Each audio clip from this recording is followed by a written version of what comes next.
bobona amakholwa ayakwazi ukudefenda ivangeli elibhalwe eBhayibhelini kodwa wakwazi ukudefenda ikhonkwane zakubo.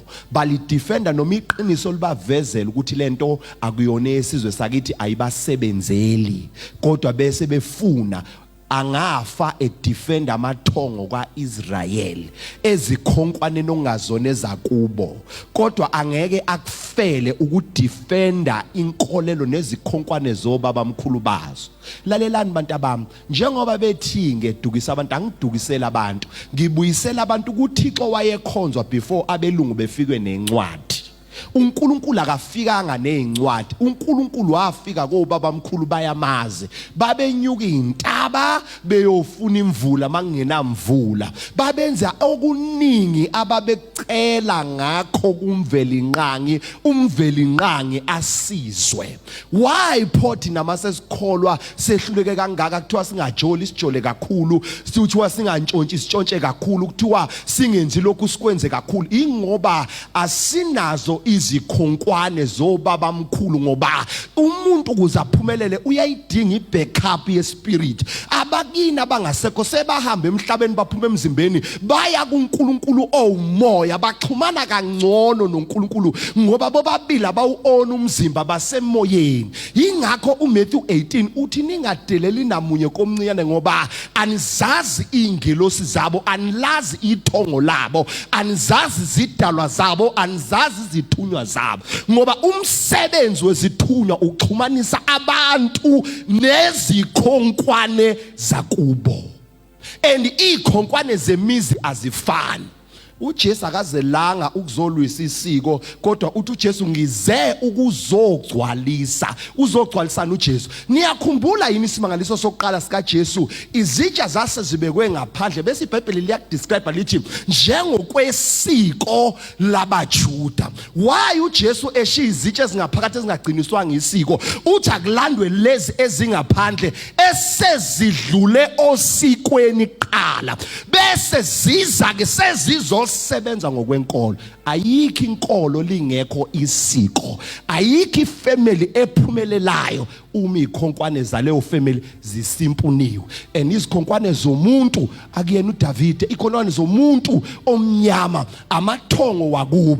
Uma kukuthi oDavide bayisolution, kunini sibabiza kodwa umhlaba ubuye ezandleni zabamhlophe kuze kube namhlanje? Ngoba umhlaba wantshontshwa kobaba bethu oShaka ukuze kulunge sibuyisele ikhonkwane zakithi kuqala. Sizoliphatha kanjani izwe singenalo izikhonkwane? Ingakho siyoliphatha politically, kodwa economic liyophathwa ezinye izizwe ngoba sisizwe ezingena ikhonkwane. Silwa size sidefende, size sikhala, silwela ivangeli elafika ngencwadi. Lithini ivangeli lo baba mkhulu?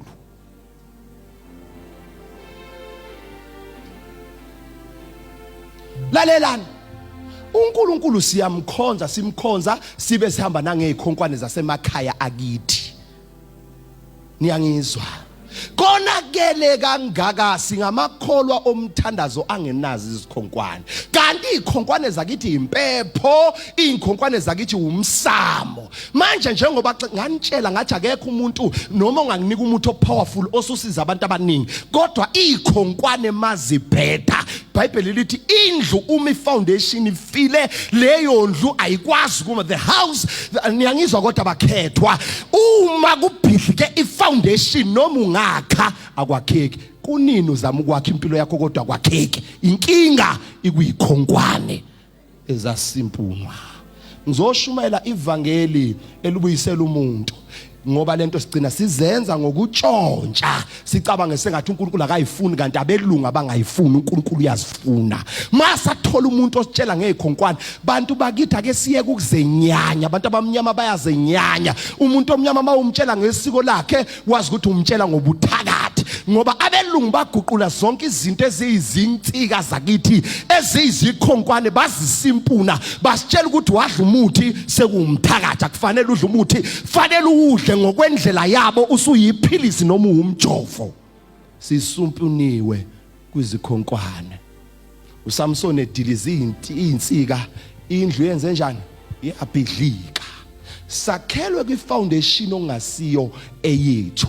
izikhonkwane zisimpuniwe. Kodwa namhlanje ngizokukhumbuza ukuthi izwi lenkosi lithi ningazisusi izikhonkwane ezabekwa obaba mkhulu. Mawusufuna impilo yakho ibe right emhlabeni, qala wenze i-research ukuthi zithini izikhonkwane zakini, bese uhamba njengokuzikhonkwane. Lalelani bantu bami, enye indoda ingixoxela enye indaba. Ithi kimi le ndoda amadoda awu4 ayengabona emehlweni acela ukuboniswa indlovu. Athi nje masike sayithinta indlovu nathi sazi ukuthi seyazi siyojabula.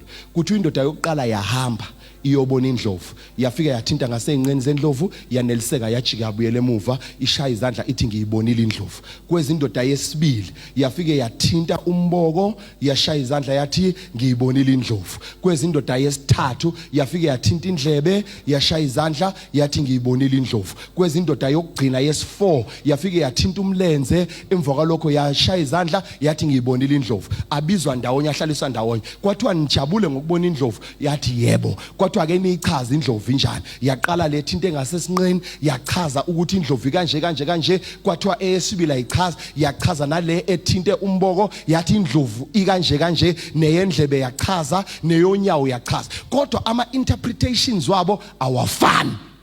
Bonke basho izinto ezingafani. Emva kwalokho base bexabana bodwa ukuthi wena unamanga kushoda uthintanga indlovu, ngoba nami ngiyithintile indlovu kodwa inje kanje kanje. Until lo obonayo emehlweni athi nonke niyithintile indlovu, kodwa kwehlukene ukuthi niyithinte ngakuphi. Umuntu nomuntu uchaza njengala athinte ngakhona. Bantu abamuNkulunkulu mkhulu, niyangizwa? Kuya ngawo lokho engikushumayelayo nami ela engithinte ngakhona, ngembulelwa khona. Niyangizwa bazalwane? Ingakho othi isifundiso samadimoni anginankinga uthinta unyawo, othi isifundiso senkololoze anginankinga uthinta izinga zenhloko. Nami ngithinte somewhere, ngembulelwa ngakhona. And the revelation of God is progressive.